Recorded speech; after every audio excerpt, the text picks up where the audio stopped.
मैया के होखे आभारनवा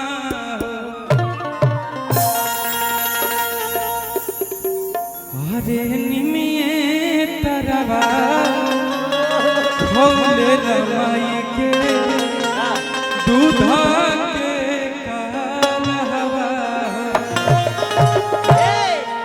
अच्छा दुर्गा मैया से कौन कौन प्यार करते हैं एक बार हाथ उठा के बताएंगे। और अपना अपना मैया से अपना अपना माई हाँ करना चाहिए। कि निमिये तरवा माई के मंदिरिया मैया के होखे आभारनवा।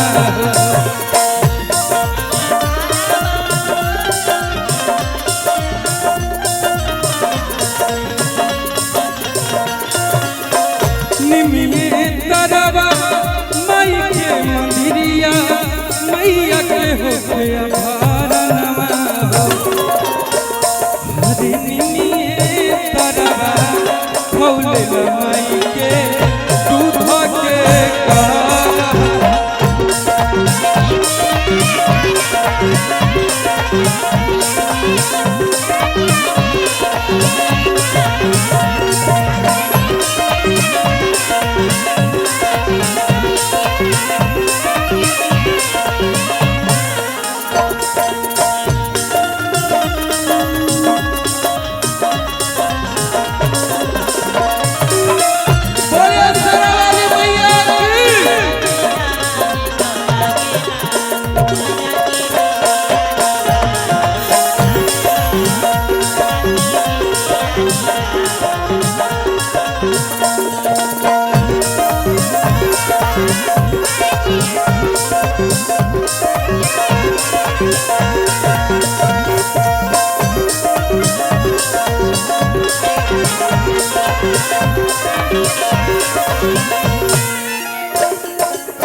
देखिए माई का भोग लगता है और रणधीर भैया का भी आदेश था एक देवी गीत हो। देवी माई के लिए हम लोग आए हैं।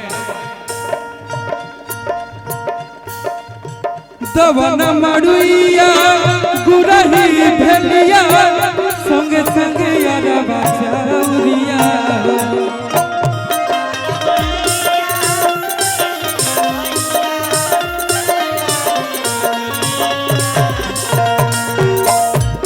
और कहो भैया दिल के तेलवा कच कचवनिया चढ़े पुरिया जौरिया।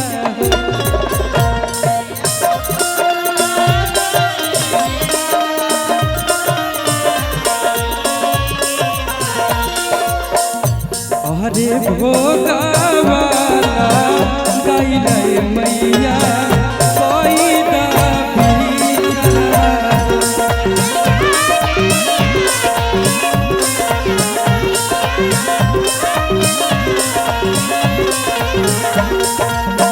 निमिये तरवा माई के मंदिरिया मैया के होखे आभारनवा।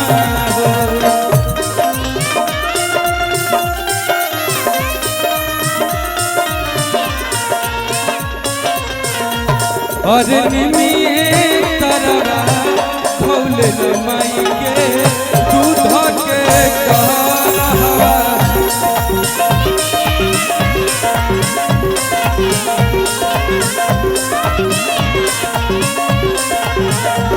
अरे निमिये तरवा खोले माई के दूध के कालहवा।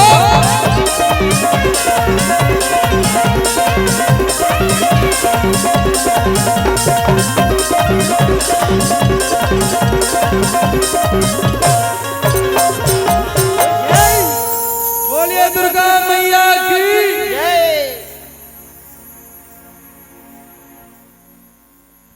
अब ये सब सूचना है एकदम अर्जेंट में। राजू और अमित जी जो टेंट वाले हैं एकदम अर्जेंट जाके ऑफिस में मिलिए आप लोग। राजू और अमित जी मेरी आवाज अगर आपके कानों तक जा रही हो तो आप जितना अर्जेंट हो उतना ऑफिस में पहुंचे और आकाश सिन्हा से मिले। एक गाना मैं देवघर में गाया था कि जाता नी नैहर भोला बाए बाए। पार्वती जी कहती हैं, सुन ला नहीं गनमा हो कि जतनी नैहर भोला बाय। आप लोग भी करिए बाय बाय बाय। कि भंगिया खातिर ना करिया कि जिए के पड़ी तोरा अब भंगिया बिन,